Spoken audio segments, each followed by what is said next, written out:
They can do with that information what they want, but at the end of the day, I think I'm done with trying to change people's minds and trying to get them to see things a certain way or try to see things through my lens, because that's ultimately not the way the world works. And Rory Mcilroy just made a stunning career move that's shaken both the PGA and LIV camps. The same man who once called LIV a betrayal is now rewriting his future on his own terms. But this decision didn't come easy. What happened behind the scenes tells a story of exhaustion, loyalty, and quiet rebellion. And today, I'll reveal every bit of it. The rift begins. It started with a rumor, the kind that feels small until it explodes into a generational civil war. Spring 2022. Golf's foundations trembled as LIV Golf, Saudi-backed and diamond-plated with oil money, burst into existence.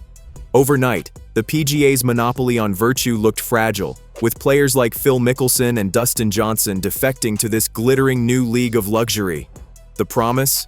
No cuts, fat checks, private jets, a golfer's paradise. I said to him, just like I said to John, I'm totally supportive of your decision if that's what you feel is the right thing for you. And look, these are guys that I've spent a lot of time with, and I guess I've said this before, but I've come to the realization is I'm not here to change people's minds. I'm here to just try to, especially when I was at the board level, trying to give them the full picture of where things are at and hopefully where things are going to go. But then came the whispers, the ones that turned locker rooms into rumor mills. Speculation swirled around Rory Mcilroy, golf's golden boy, with questions about whether he might follow. The Northern Irish prodigy, a four-time major winner and emblem of PGA loyalty, found himself at the center of the storm. He mostly laughed off the rumors, telling reporters at the 2022 PGA Championship that LIV Golf wasn't for him, at least not at that time. That subtle hint detonated across social media like a misfired tee shot, trended for days, and betting markets even opened odds on his potential defection, Pro 500, for those who bought into the chaos. Behind closed doors, the tension grew.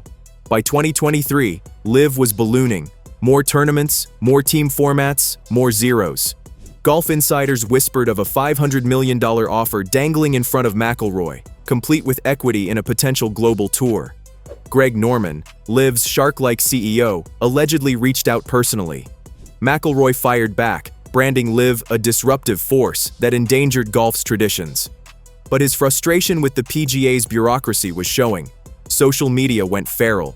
Analysts dissected his frowns, his absences, even his wardrobe choices. Was that a nod to Saudi green? By 2024, the PGA LIV truce talks stalled, and McIlroy looked tired. A viral Dubai clip of him whispering with his agent set X ablaze. 50,000 likes, endless speculation. Even Golf.com polls showed 42% of fans believed he'd jump ship by 2026.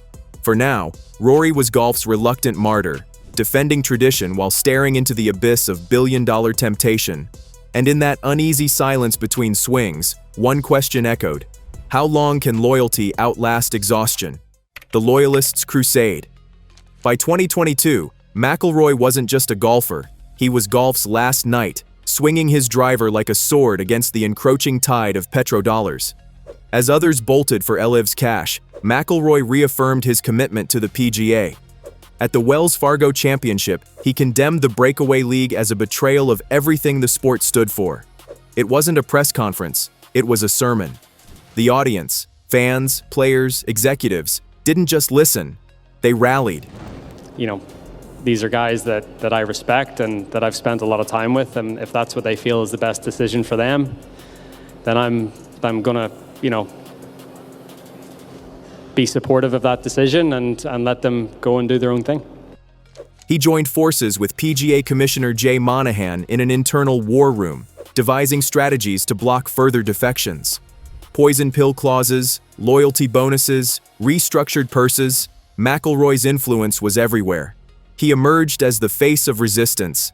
But behind the scenes, his friendships began to fracture. When Jon Rahm accepted a $300 million deal to join LIV, he reportedly sent McIlroy a message that hinted at finality and distance.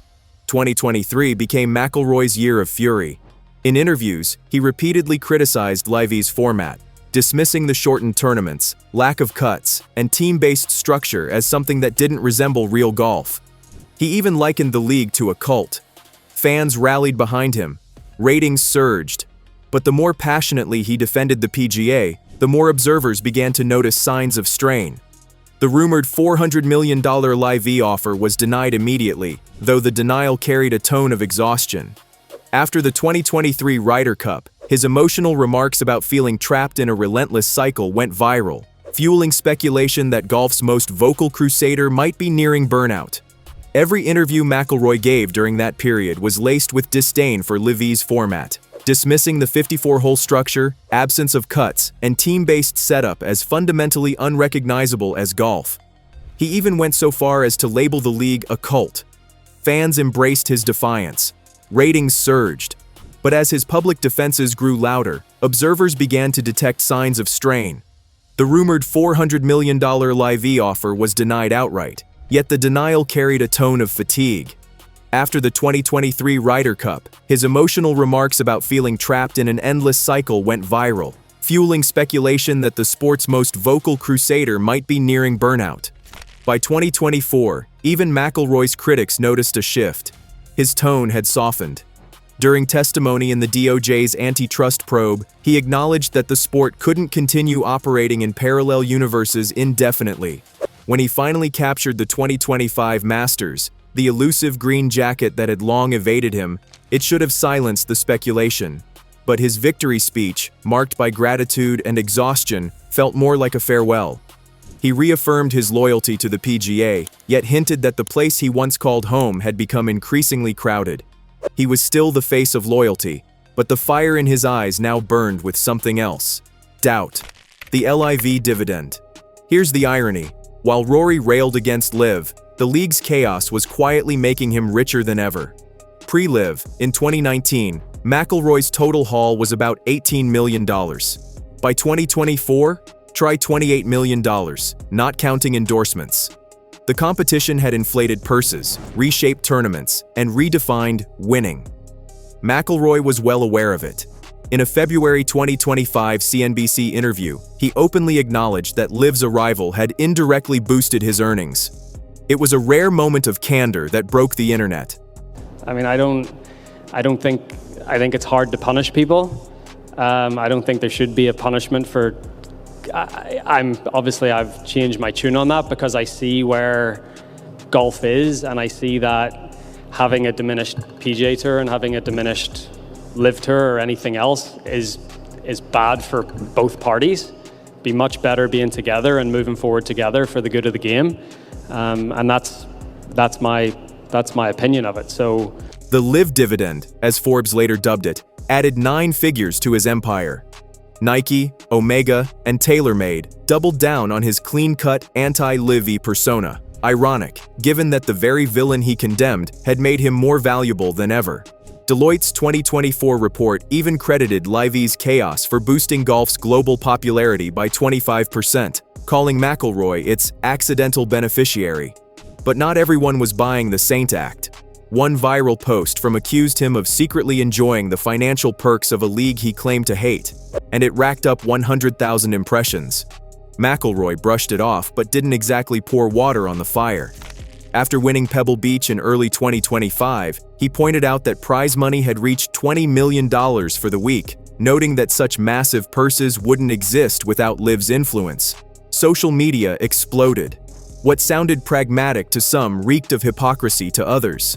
And then came the fatigue. He withdrew from 3 non-majors, skipped pressers, and spoke candidly about needing a mental reset. Even his schedule, trimmed from 25 starts to 18, began to mirror LIV's easy life.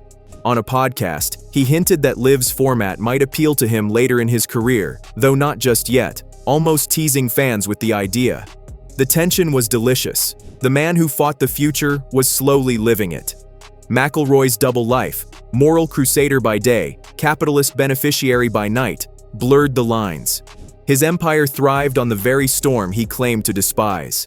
The year of chaos. 2025 should have been Rory's victory lap. Masters champion, career Grand Slam completed, legacy secured. Instead, it became the year of turbulence, a slow-motion implosion in real time. I think life is about choices. Guys made choices to go and play live. Guys made choices to stay here. And, if people still have eligibility on this tour and they want to come back and play, or you want to try to do something, let them come back. The moment he slipped into that green jacket, X erupted with chaos. One sports account declared that Rory had reached his peak and suggested it was the perfect time for him to cash in on LIV, a post that instantly lit the fuse. The idea was intoxicating. What if he ended his career with a golden parachute? The rumor mill went berserk. Sky Sports circulated whispers about a $250 million legacy offer from LIV, supposedly promising flexible scheduling and limited appearances, exactly the kind of deal that could tempt a tired legend. Meanwhile, the Ryder Cup in September turned into a soap opera. McIlroy's Team Europe crushed Team USA, but all eyes were on his sideline spat with LIV's Brooks Koepka. One viral post from claimed that Rory's bitterness was showing, accompanied by a clip of him shouting mid-match that racked up 100,000 views in a day. Then came the withdrawals, the Scottish Open and the Irish Open, both skipped for personal reasons. Cue the headlines: McIlroy's silence, LIV beckons. In an August podcast, McIlroy finally dropped his polished facade, admitting that the constant politics in golf had drained him and that the sport was supposed to bring joy. It was the sound of a man suffocating under his own ideals. By fall, fans were chanting for a global schedule as he trailed Patrick Reed, another LIV figure, at the BMW PGA Championship. Betting markets shifted, and the odds of a 2026 defection narrowed to +200. Even his agent couldn't contain the speculation. Then LIV made its boldest move yet, introducing 72-hole tournaments, matching the PGA's format. McIlroy called the decision peculiar, his tone dripping with the frustration of a man watching his rival mimic everything he stood for. He was mocking them, yet undeniably intrigued. By November, it was clear. The war had broken its soldier. The loyalist looked lost. The huge announcement. November 5th, 2025. Dubai. Cameras flashing. Reporters restless. And then, Rory Mcilroy dropped the bombshell. He told the crowd he was stepping off what he called the hamster wheel. The room froze. The headline wrote itself. McIlroy revealed a drastically reduced 2026 schedule. Only 12 to 14 events, focusing on majors, Ryder Cups, and select global tournaments. He explained that after giving everything for 15 years, he needed to be smarter if he wanted another decade of top-level golf, and that the exhausting 25-event grind was over. It was the perfect storm of irony. A man inspired by LIV's model while still pledging allegiance to the PGA. He dismissed rumors of a potential defection, describing them as flattering but misguided, and took a jab at LIV's recent shift to 72-hole events, saying they were now chasing the PGA rather than leading it. Beneath the defiance, though, was nuance. McIlroy suggested the idea of a super schedule that would merge both tours under a unified system, explaining that the golf world had become fractured and that perhaps it was time for shared custody. The announcement felt like both rebellion and resignation. Fans flooded X with love, trended globally. LIV loyalists sneered, mocking him for cherry-picking without full commitment. But McIlroy's body language told the truth. This wasn't a retreat, it was self-preservation. A man choosing sanity over spectacle. Behind the polished press statement, whispers of therapy breakthroughs and marital recalibration circulated. He had spent the year battling burnout and identity. Now he was rewriting both. As his wife Erica joined him on stage for a quiet embrace, one thing was clear. Rory Mcilroy wasn't quitting golf. He was quitting chaos. Still, the question lingered. Had LIV in the end won by changing him? The fallout and the future. The reaction was instant, global, and gloriously messy. Jay Monahan described McIlroy's decision as a blueprint for sustainability. Shane Lowry shared an emotional video saying his friend had truly earned the right to step back. Fans cheered. Memes of McIlroy retiring to the 19th hole flooded social feeds, and Nielsen data showed a 15% overnight spike in PGA sign-up. To me, the faster that we can all get back together and start to play and, start to have, the strongest fields possible, I think is great for golf. But on the other side of the fence, Liv loyalists smelled victory. Greg Norman issued a short statement saying that McIlroy's choices were his own and that Liv's model clearly worked. Lee Westwood took a jab on X, hinting that McIlroy's decision to scale back might have been an attempt to avoid competing with them. The internet erupted. Even Bryson DeChambeau joined in, calling McIlroy's move a smart play, while accused him of hypocrisy, claiming he was borrowing their ideas without having the courage to commit fully. Meanwhile, Vegas shifted its odds again. The chance of a 2026 Livy switch dropped dramatically to +2000. The war seemed over, but McIlroy's plan, a slimmed-down calendar with shared custody between tours, felt more like a truce disguised as innovation. Analysts began calling it the Rory model. 10 shared global events, majors intact, egos somewhat soothed. It was poetic, really. The man who once fought to keep golf pure had ended up creating the framework for its unification. His upcoming 2026 season, highlighted by Portrush and Augusta, was already drawing record ticket demand. For once, McIlroy appeared at peace. In his final 2025 interview with ESPN, he reflected that golf was bigger than grudges, that he had made his choices, and that it was finally time to breathe.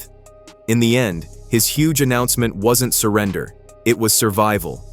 The noise, the money, the politics, all still spinning. But Rory had stepped off the wheel, leaving the rest of golf wondering if maybe, just maybe, that was the smartest move of all. So there it is, Rory McIlroy's twist ending in golf's longest soap opera. A hero who stayed, a rebel who adapted, and a man who turned exhaustion into evolution. The wheel keeps turning, but Rory? He's watching from the clubhouse, finally in control. Like and subscribe. The calm never lasts long.